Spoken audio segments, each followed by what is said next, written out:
The chair moves House File 3489 be referred to the Committee on Public Safety. And Chair Bennett, there is an author's amendment. The chair moves A1 amendment to put the bill in the shape of the author prefers. Any discussion or description of your A1 amendment, Madam Chair? Thank you, Madam Chair. Members, this amendment just is starting to tweak the language on some definitions here for grooming. So I'd love to see it go on to the bill. Questions or discussions on the A1 amendment? All those in favor of the A1 amendment, please say aye. All those opposed say nay. All right, the ayes have it, and the amendment is adopted. Chair Bennett, please present your bill as amended. Thank you, Madam Chair. Well, I'm just going to give a quick overview, and then I'm going to ask Ms. Para if she would just kind of walk us through some of the main technical points. But members, this bill strengthens protections for students against sexual grooming. This is an important issue overall. I'm sure we've all heard of situations with students in school who have experienced this, sadly. I have one former student here sitting right next to me, as well as a detective who's been working on some cases with this type of thing.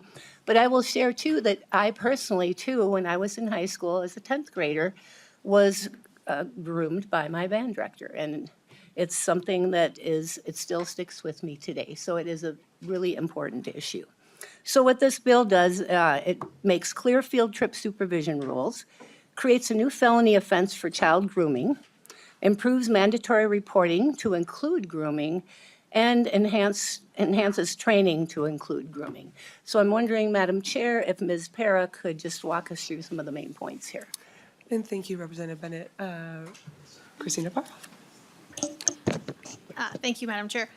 Yes, House File 3489, and there is a description, a summary in your packets, members. Section 1 of the bill prohibits a school employee, independent contractor, or volunteer from being alone with a student during a field trip. Sections 2 and 3 modify a licensing statute, 122A20, relating to teacher licenses. So Section 2 adds grooming to the list of offenses that if a teacher is convicted of, triggers an automatic denial, refusal to renew, or revocation without a right to a hearing.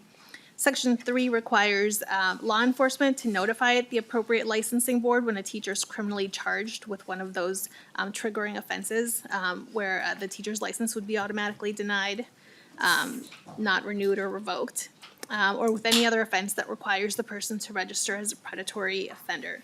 Sections 4, 5, and 6 and 7 are in Chapter 260E statutes.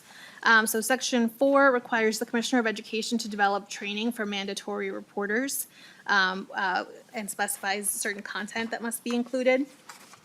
Sections 5, 6, and 7 clarify that maltreatment allegations that are more than 3 years old may be investigated. And then Sections 8, 9, and 10 are part of the criminal code, with Section 8 defining the term pattern for purposes of the statute on solicitation of children to engage in sexual conduct and communication of sexually explicit materials to children. Section 9 establishes the grooming offense, and Section 10 establishes the criminal penalties for the grooming offense. And if there are any questions about the Chapter 260E offenses, my colleague Sarah Sunderman is available for questions. Thank you, Ms. Para. And thank you, Chair Bennett. We do have some testifiers. If it's okay for us to go to your testifiers at this point. I would love to introduce them. Thank you, Madam Chair. And before I do, I'm not sure if this is appropriate, but I'm going to do it anyway. But I would like to recognize that we have WCCO here and reporter Jennifer Mayerly, because she did a number of segments on this issue back, I think it was in the fall of last year. And it's why I came to know about Hannah and Detective Chad Clausen as well, and came to work on this. It's been a passion of mine for quite some time, but hearing Hannah's situation so close to my situation, it happened to me a generation ago, which it makes me sad that this is still ongoing. So I'm going to thank Jennifer for that too from WCCO. But we'll start with Hannah Lopresto if we could, Madam Chair. And thank you so much. Please state your name for the record and go ahead with your testimony. My name is Hannah Lopresto. I'm a victim survivor of grooming and sexual assaults by my high school band teacher when I was a student from 2012 to 2016 at Egan High School. Co-chairs Bennett and Jordan and members of the committee, thank you for the opportunity to testify. I'm speaking in support of House File 3489. As a high schooler, I played percussion and had the same band teacher each year. Early on, this teacher made me feel special by asking me to help him organize music or move instruments after class. Over the course of the 4 years, he slowly began to isolate me from friends and family, normalized touching me and communicating as if we were close friends. On an international band trip to Greece, this escalated to him showing a romantic interest in me, manipulating seating charts so I was always next to him on the airplane, pulling me away from the group on tours, and slipping a secret note in my suitcase. Back at school, he used religion as a form of control and made me believe that I had to marry him because of the things I had done. On the morning of my last day of high school, he sexually assaulted me in the band lesson room. He put his hands down the back of my pants and the front of my shirt. I froze and I cried. I graduated the next day, and the abuse continued into my early college years. Due to the years of grooming, I believe that I was an active participant in my abuse and that I had caused it to happen. I did not tell anyone the full story until Detective Chad Clausen from the Eagan Police Department found me during the investigation into this teacher in 2022. My story exposed numerous gaps in our state laws that need to be strengthened to better protect K-12 students from sexual abuse, especially when it involves educator misconduct. There's 2 topics in this bill that I'll speak to in the interest of time: mandated reporter training and establishing the grooming of children as a felony. In the police investigation for my case, there were educators in the school who observed concerning patterns of behavior and didn't report it. I do not believe that these individuals had ill will. I believe that they didn't know what grooming was or how to identify the signs, and that better training would have solved this. Lastly, I want to speak to the portion of this bill proposing the grooming of children as a felony. Often, when I share that I was groomed and sexually assaulted, most people focus in on the sexual assaults as being the most horrific and impactful. But for me, the 5+ years of grooming were even more harmful to my long-term health and well-being. It was years of psychological manipulation that harmed my understanding of intimate relationships, my own value, and my ability to trust others. Establishing the grooming of children as a felony can prevent abuse from escalating to sexual assaults, and it recognizes that grooming alone causes substantial harm to a child. Thank you. Thank you, Yana. That's a really powerful testimony, and we are really sorry that that happened. Detective Chad Clausen, would state your name for the record and begin your testimony. My name is Chad Clausen. I'm a detective with the Eagan Police Department. Co-chairs Bennett and Jordan and members of the committee, thank you for the opportunity to speak in support of House File 3489. I'm the detective who investigated Hannah's case. Although there were no criminal charges, that outcome was not due to a lack of probable cause. It was due to gaps in Minnesota laws in 2016 regarding positions of authority in high school students. Some of those gaps were addressed in 2021, but others remain, many of which are included in this bill. First, field trips. Isolation was a key factor in Hannah's experience. Field trips, especially overnight trips, create predictable opportunities for one adult to be alone with one student. This proposal does not eliminate field trips or burden schools. It sets a clear statewide expectation that no school employee, contractor, or volunteer is alone with the student during a school-sanctioned trip. This protects both students and staff. Minnesota Department of Education investigations. Delayed disclosure is a common in grooming and child sexual abuse cases, and this was true with Hannah. I first interviewed Hannah in April of 2022, nearly 6 years after she graduated high school. Because of the 3-year limitation, Hannah was never interviewed by MDVE investigators. Preventing investigations solely based on time protects offenders, not children. Removing the 3-year limit restores the professional judgment to MDE investigators, allowing them to comprehensively investigate all student maltreatment. Grooming is a standalone crime. 12 states have criminalized grooming a minor with intent to sexually abuse them as a felony. Grooming is the slow process of building a false, trusting relationship with the child to facilitate future sexual abuse, whether or not the physical abuse actually occurs. Waiting for physical abuse means waiting for more harm. This law allows early intervention. Finally, defining the student. Many K through 12 students remain enrolled past the age of 18. The power imbalances between teacher and student does not disappear with the birthday. This ensures equal protection for all enrolled students. In closing, these proposals are practical, preventative, and focused on child safety. They target predatory behaviors, not educators. Thank you for your time. Thank you so much. I do have a third testifier that has signed up, Deb Corehouse from Education Minnesota. If you would come to the testifier stand.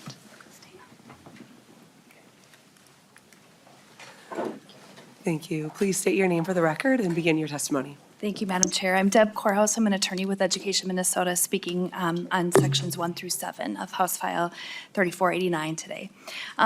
Members of the committee, Madam Chair, we support the additional training components envisioned in this bill. We provide this training to our members, and historically, it has been one of the most requested, meaning educators and their union leaders are seeking out more training on this topic. It is important for mandatory reporters to have this information in order to meet their obligations.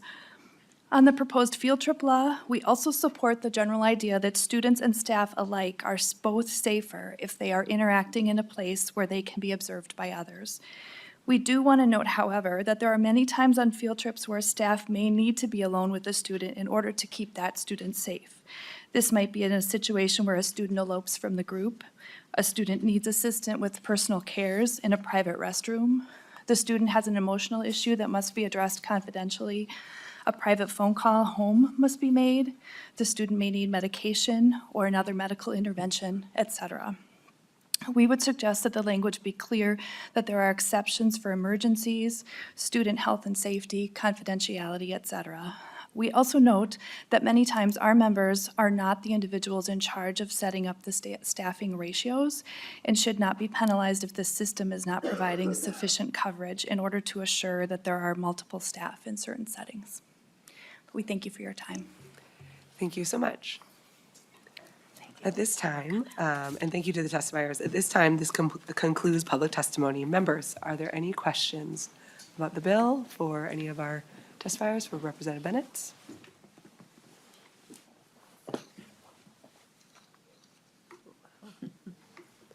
Representative Jordan. Thank you, Madam Chair, and I hope everyone will excuse my voice today. It's evading me. I just want to thank you, Chair Bennett, for your work on this. It's been something that you and I have been working on for quite a few months now, and I think the discussion of this bill will probably drip into the next bill as well. This is obviously a big problem in that we, if it happens to even one student, and we have the detective here testifying that it's happened to at least 2 students. So I'm glad that we're able to address this today. This isn't a typical bill that we hear in this committee, so it's interesting to see how it goes, but I think it's a great bill, and I'm sure we'll be supporting it. Thank you, Chair Jordan. Let's see, next on our list is Representative Keeler. Thanks. Sorry to go in front of you, Chair Jordan. Absolutely, we need to do this. I do want to say thank you for having courage to come and share your story. I think that in a space like this, it is very hard to do that. And I think the only way we stop the bad from happening is to talk about it. And so I'm really proud of you. I just want to say that. I know how hard it can be. I do just have a question, and I sort of following up with what they just said around, like IEPs, and there's some students who need an individual support. I think I heard you say you're willing to work on, making sure we address those. I guess that's the only question that I have is this going to put more cost back on the schools because they have to send multiple people? You think of a coach going with a group of a team, like they wouldn't maybe typically send an assistant coach or another coach. What kind of financial obligations would fall back on a school by having to send more people? Have we done any assessment of that? Again, I agree we need to do this just from a financial impact back on schools. What would that look like? Chair Bennett. Thank you, Madam Chair. That's a very good question. I have not heard any issues from schools yet, but it may come up. And I think as these issues come up, we'll need to work on them. In particular, what Ed Minnesota brought up, I think there likely would be some exceptions for particular health issues and that type of thing that we can deal with. As for cost to schools, my guess is most of the time schools now have more than one person with. We'll have to see if they have issue with that, and we'll work on it. So that's, I guess I'm willing to work with many people. We want to make this right and make it work for schools and staff, but most of all, we want to make it work for our students so that they don't have to experience what Hannah and myself and many others have experienced. Thank you, good question. Representative Keeler, follow up. Yep, just one last verifying question. I didn't see it in here. This would be for all students, K-12. This isn't just middle school or high school, right? Because we see grooming tactics start as early as kindergarten. Can you just verify that this was intent for the entire schools? That is correct. Okay, thank you. That's it. Thanks, Chair. I have next on our list, Representative Green. Thank you so much, Chair, and thank you, Chair Bennett, for bringing this bill forward. And I echo what Rep. Keeler said, Hannah. So I'm just really proud of you, and I hope that you feel that walking out of here and how empowering this can be. So thank you so much for sharing your story. I just had a clarification. I know a lot of times we have coaches or clubs at schools or weird groups that get together to go travel with students that maybe don't fall in the exact category. Like maybe they're approved, they're a parent helper. I guess that would fall under volunteers. I just wanted to make sure like coaches and every adult is included in this. Madam Chair. Chair Bennett. Thank you. Madam Chair, if I could just have Ms. Para maybe note who this loops in, because I do believe it loops volunteers and coaches. Christina Para. Or if it has. Or, yeah, Yeah, whoever. okay, go ahead. Madam Chair, Representative Green, so the field trip policy does apply to employees, independent contractors, volunteers. Are you referring to the maltreatment portions or? Representative Green. Yep, thank you, Chair. I was referring to the field trip piece where it's called out that coaches would be included in that, or clubs, right? Like, not everything falls under the Minnesota State High School League under like a school employee. And so sometimes you have, you could have a coach, the head coach could be paid by the school, but then you could have 3 assistant coaches, and maybe one's paid by the boosters, maybe one's paid by somewhere else. And so I just want to make sure that we are covered, that if it's a school-sanctioned event, which I think that's in statute what that definition is. Maybe it's something we just need to take a moment and look at more to make sure that we're covered. Christina Para. Madam Chair, Representative Green, so I believe all the persons that you classified would be covered. I think the question is whether the field trip includes an extracurricular activity. And there is a definition in statute of extracurricular, but that would be different from a field trip. Representative Green, any follow-up? Thank you, Chair. Yeah, I think I would love to just get a little bit more clarification on that piece. I am very much in support of this bill, but I think it would behoove us to just take a look at that and just make sure we're covered so that any interaction with an adult when they're outside of the school grounds on a field trip in particular are covered. Chair Bennett, any comments on? Thank you, Madam Chair. We will definitely look into that, and, and it needs to be under the umbrella of a school K-12 activity, but definitely something to look into, so we'll do that. Thank you. And next on the list, I have Representative Godfrey. Thank you, Madam Chair, and thank you, Chair Bennett, for bringing this forward, and thank you for your testimony. Representative Green actually covered a lot of the things that I was going to talk about, ask about. Bit of a personal story. Not me personally, but a lot of folks in my life growing up, upon reflection, have learned that they were in fact victims of grooming. So it sounds like there's been a couple of investigations, but this is an abhorrent practice that is all too common. And so I want to thank you for telling your story, and I want to thank you for bringing this legislation forward. Thank you. I do not have any more members on my list, so at this point, thank you, members. Madam Chair, any final comments? Thank you, Madam Chair. And I'd just like to thank Hannah Lepresto and Detective Clausen for being here and And like everybody said, Hannah for her bravery in speaking out, because that's what we need to make things move forward like this. I'm looking forward to more work as this moves on to the Public Safety Committee. We need to tighten some things up, definitions, looking at the field trips, extracurricular activities, and so on, so we make this right. And then, as a former teacher of 33 years, I want to add that the vast majority of teachers do not groom our children. They care about them deeply, and I know that. And I want to thank our teachers. But it happens enough, as you say, this is common enough where we need to deal with it. We will not condone it, and let's have a good law that makes sure we keep kids away from these kinds of predators. So, thank you, Madam Chair. And thank you, Chair committee. Bennett. At this point, then, the chair would renew the motion to refer House File 3489 as amended to the Committee on Public Safety. All those in favor say aye. Aye. All those opposed say nay. The ayes have it, and House File 3489 as amended is referred to Committee on Public Safety.